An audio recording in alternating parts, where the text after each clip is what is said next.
You're listening to Copy Chief Radio. Get all the episodes and join the community at copychief.com.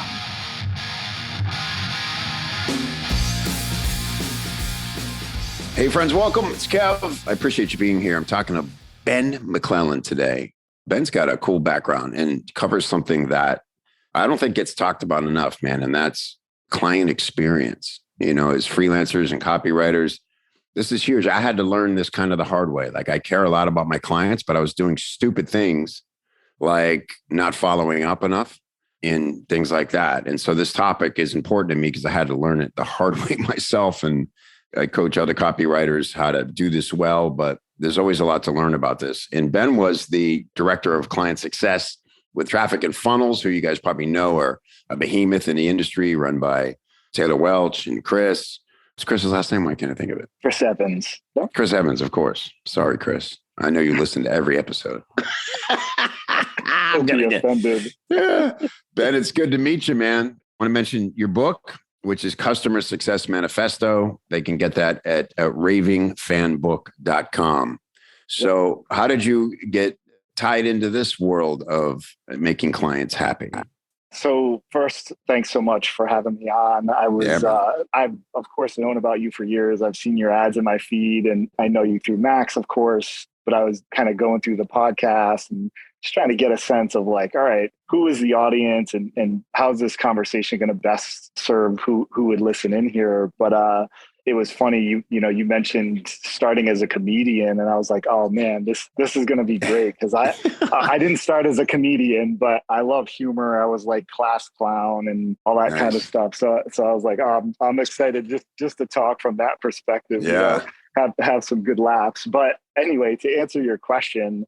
Back in the day, I had a yoga and personal training studio, and I ran that for like 6.5 years. That was kind of my first foray into business. And I always struggled with marketing. I eventually got okay at sales enough to have a successful brick and mortar business, but it wasn't like my strong suit. But my strong suit was relationships with clients. And I had personal training clients that I worked with for 10, 12 years. And at the time, I just thought like, oh, this is normal. So I sold that business and ended up moving into the online space. I was fortunate to go through Client Kit, which was Traffic and Funnels program. And then I was like, man, I need to like be a part of this and kind of work my way onto their team. And being there for the 2 years that I was there, I saw thousands of clients come through that program and just saw the ins and outs of so many businesses that I didn't have this idea until later on, but to look back now and see so many businesses back then and even now really struggle because they don't necessarily understand how to really build long-term relationships or relationships at scale, as we call it, with their clients. And this translates anywhere. If you're a freelancer, copywriter, business owner, like the stronger you can get at forging these relationships, it just leads to so many good things for your business. So I'm excited to tackle. No, it's cool. You know, it's funny, man. Like all businesses do this too. Like it's so easy to focus on acquisition that we forget about retention and really what goes into that, you know, and especially in the coaching business. It's interesting because any good coach hopefully pours their heart into their students, their clients, and then at some point people leave when sometimes sooner than you expect. And you're always a little miffed. It's like, man, what else could I have done? In ours, it's kind of funny because something we do a lot is connect people with jobs. And they'll get this like life-changing gig that we hooked them up with. And then they'll come up for renewal and they're like, well, I'm good because I'm working full time now. I'm like, well, you know, it's not like you owe me, but it's kind of like there's more where that came from. So it's just, it's an interesting cycle. Yeah. And we actually hear that whether it's like a freelancer and you're doing like solo gigs or it's a coaching program, what we found is the key is to like really digging into each individual's expectations. Right. And I think so often, you know, let's take it as like a freelancer, right? You're thinking, oh, well, how can I use my skills to grow their revenue by whatever, you know, X amount of dollars as an example. But the client might say that that's important, and it probably is, but there's other pieces to the relationship that I think we can forget about, right? So going through any engagement, again, whether it's business or freelancer, it's really important to do like temp checks, like, hey, Kev, this is what we talked about when we started the gig. Is that still really the most important thing to you?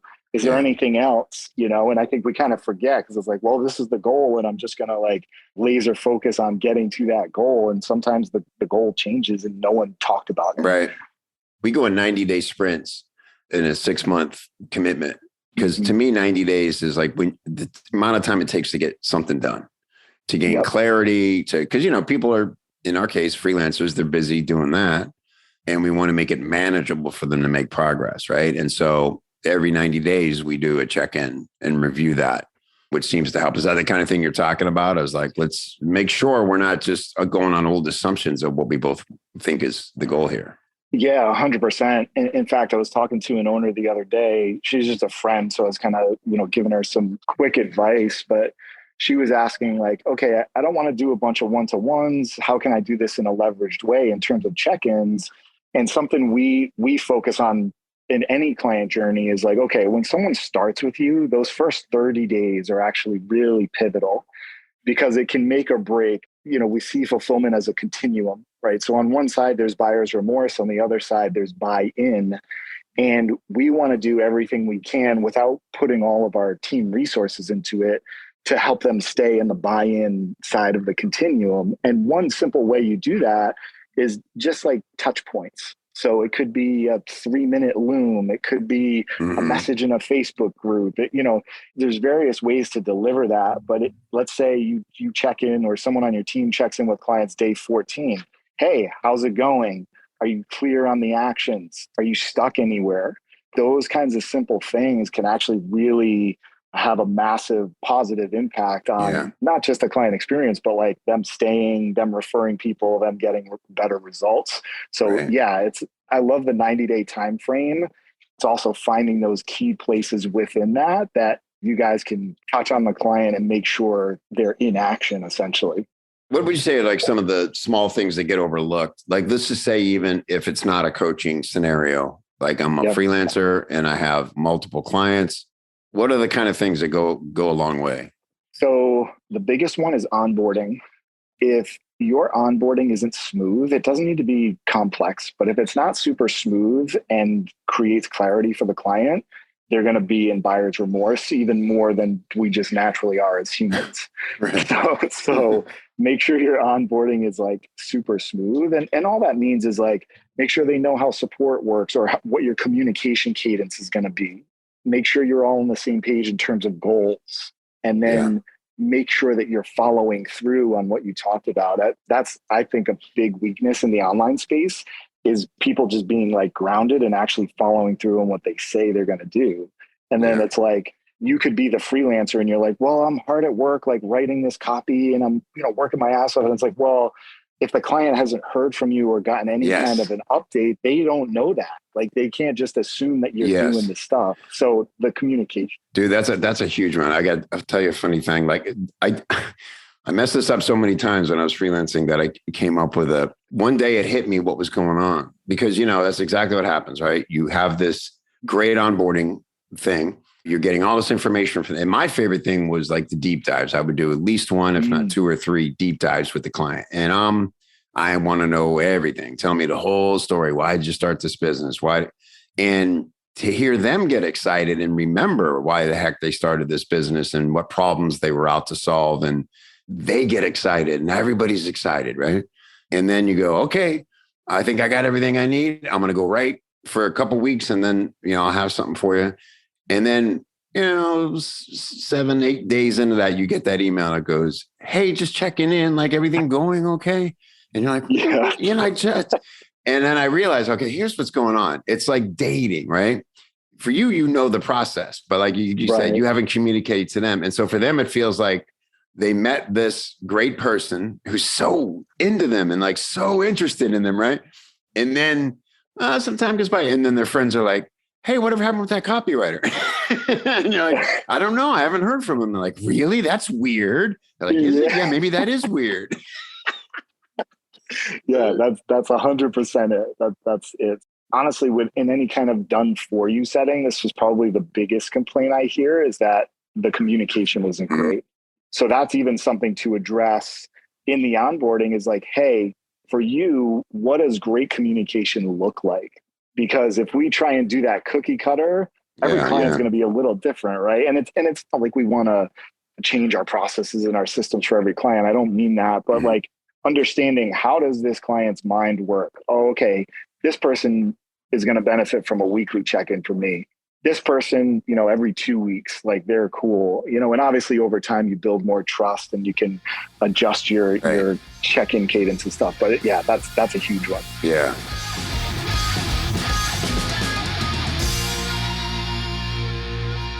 Ask any experienced freelancer and they'll tell you that getting started and landing those first few clients, it's the hardest part.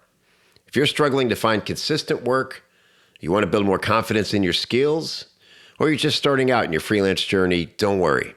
That's exactly why I created Escape Velocity. It's my step-by-step coaching program for how to kickstart a freelance career, attract quality clients, and confidently deliver great work. Let me help you find and close good gigs so you can quickly launch and grow a successful and sustainable freelance writing business. Learn more at copychief.com/EV. copychief.com/EV. I'll see you there.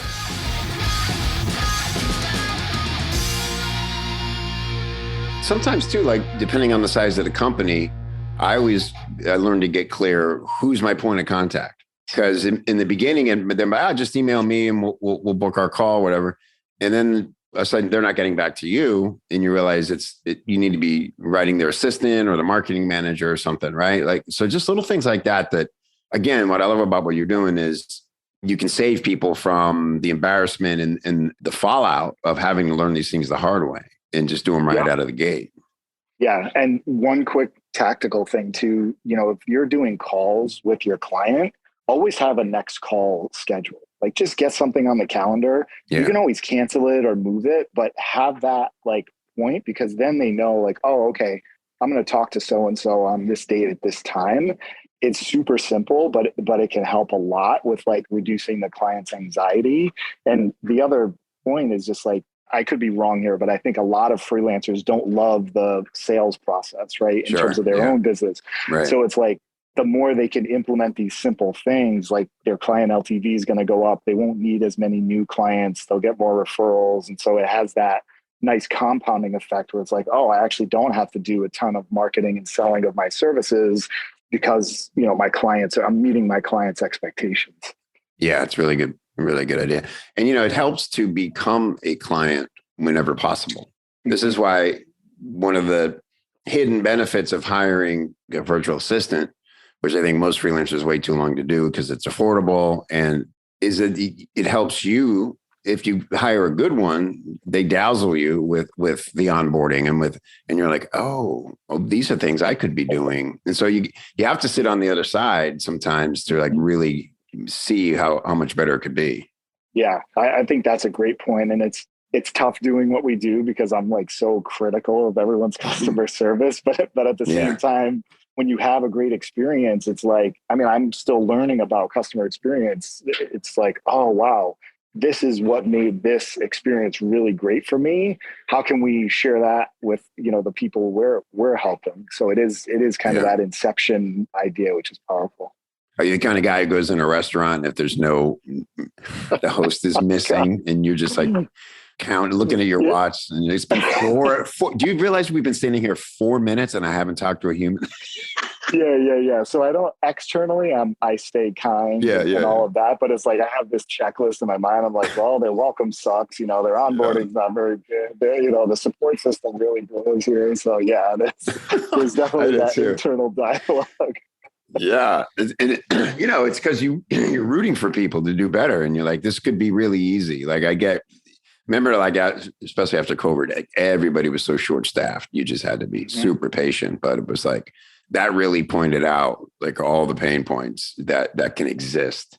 Especially restaurants fascinate me for that reason, because there's so many moving parts and it's all about the experience from the minute you walk in to the minute you leave, right? Yeah, my wife and I just went to a restaurant here last night. Really nice, French restaurant. And what was cool was like the team was quick. Like they got us seated right away. And we had a waiter, but what was interesting is like the waiting staff acted like a team, so if a dish needed to be cleared from our table, anyone walking by would grab it. If we needed more water, someone else besides our waiter might, and so it's like, oh, that's really interesting too. And, as a freelancer, I get it. You don't have the luxury of having a team necessarily, but like you're saying, even finding that time to bring in, a VA or some kind of client concierge that isn't necessarily a big overhead, but it can like massively help with some of the in the weeds delivery and organizational stuff for the is awesome. Yeah. Because we have like good intentions. We put it on our calendar, like, okay, Tuesday mornings for the first hour of the day, I'm going to send follow-ups and I'm going to even say hello to some old clients and things like that. And he's like, no, I got to write that thing. So talk to me about the kind of clients you work with now. What industries primarily? Yeah, so it's an 80-20, 80% of our clients are coaching consulting programs. It's like high ticket online programs. That's like the core. And then we do work with some done for you agencies from time to time, but it's not, it's not the biggest client. So yeah, that's mainly it's businesses like traffic and funnels or, cold, some of those guys. And do you sort of build out automated systems for them, or is it more just teaching them what needs to be there? So we don't do much with like the automation side of things. We do help them create systems like, all right, here's how you're going to, it's like systems SOP. So it's how you're going to run an onboarding. We actually do help them with their client tracking so they can know not just what results are my clients getting, but like how bought in are they? Now, where are they on that fulfillment continuum? So we create that infrastructure with them. We call it the optimized journey. But then we also help them build like a secondary offer so they have somewhere to bring their clients after the flagship. And then we work with their teams on becoming like masterful with the client relationship, basically, so that owners aren't kind of stuck in the weeds of client fulfillment, which can happen a lot. Yeah. Yeah, that's cool. What kind of changes do you see when people put this in place? It's really interesting, man. It's oftentimes like the simplest things get the biggest outcomes. One of the big things we see is a drop in either we call it client drop off or refund requests. And often that piece comes back to, are we understanding their expectations and are we able to meet their expectations? That's a big one, right? Yeah. So if that's off, then we're going to see higher drop offs, higher refunds, higher defaults, things like that. So that's a big one. But then the other two big areas are like seeing the team performance improve. And what that looks like is the owner gets less involved, especially when there's what we call like an escalation of a client, which is like not good, client's upset or something like that. So the team can start to handle those conversations without the owner. And then we see retention rates or upgrade rates, improve. I mean, it can be anywhere from 10% to they never had a secondary offer and they, launched it and made 100K in 30 days type of thing. Right. Yeah, very cool. That's awesome, man. So you got the book, and what are you guys doing from there for you right now in your business? Is it about bringing in more clients, or what's the big picture? So we're a high touch consultancy. So we're not running it like a boot program or a mastermind at this point. So what we are focused on is, we basically bring on 3 to 5 clients a month. It's me, my business partner, Jay, and then we have a junior consultant, Adam, on our team. So there's 3 of us. The focus is, yes, continuing to grow our core clientele, but Jay was the main writer in our book. And we've just there's amazing client success books out there, like Never Lose a Customer Again. Everyone's read that book. It's amazing. But what we felt like is there's not really like a playbook type of text where your delivery team can use this as an ongoing reference to improve. And so that's kind of our secondary big goal is like, how can we get this into the hands of as many high ticket online businesses as possible? Even if they don't work with us, we don't care, but they can implement pieces of this book, even 20%. We know that it's going to help them just be more sustainable, more profitable, and have a better reputation. Yeah, that's great, man. Last question. What about like gifts? You condone gifts? Yeah. We love gifting. So it's not going to be the biggest lever in your client fulfillment, but especially like a welcome gift for an Yeah. online program, right? I mean, you've probably received them. It just makes it like more tangible, more real. And depending on the size, like for us, we're only bringing on a handful of clients a month. So we ask certain questions in our onboarding form. So I know what brands they like and what they like to do outside of business. So then what I do is I'll go pick two or three things, we put it in the box, and it becomes more of like, oh, wow, these guys took the time to think through what I might like as a Yeah. human. So it's very specific. That's one type of gifting. Another is like, it could be standard if you have like a bigger client base. But again, it's just that effort of saying like, hey, Kevin, we appreciate your commitment and trusting in us. Here's something to celebrate the start of your journey. So that's one. And then another way is like your clients are going to have peaks, right? I'm sure like for you guys, a big peak is when they get their copywriting gig, right? So there could be something that you guys send to them as a celebration. And it doesn't have to be some expensive thing, but it's like something commemorating like, hey, you finished this phase of your journey. Here's how we're going to celebrate that with you, which is, I've certainly made fun of 2 Comma Club awards and all that, but the genius behind it is like, hey, you've accomplished this thing, and here's a physical, tangible way to celebrate that. So it's kind of that idea. Yeah, it's really smart on their part because people always post about it and pose with them, and they make a big ceremony out of handing them out, and there was a stroke of genius. Yeah, very cool, man. Well, it's great meeting you, Ben, and you too. Great insights on this stuff. So again, everybody, the book, it's ravingfanbook.com, and it's Customer Success Manifesto. Go get it and be a better server of your clients. And really, it leads to so much. This is a relationship business for all of us, but especially in copywriting. We tell clients that, and it's the same for you guys. So make sure you treat it like that. The theme of this is little hinges, right? These little tiny hinges swing big, giant doors. And so when we talk about over delivering, it doesn't have to mean doing more work they didn't ask for or things like that. It's showing that you're thinking about them and making it personal. It's huge. Yeah. And just meet their expectations. That's it. That's your priority. Yeah. Great stuff. Appreciate it, Ben. Let's do it again, man. Thanks, man. I appreciate you. All right. Talk soon. Hey, don't forget your goodies. Head over to copychief.com/copychiefradio to get some great free stuff to help you put the things you hear on the show into action for your business. copychief.com/CCR.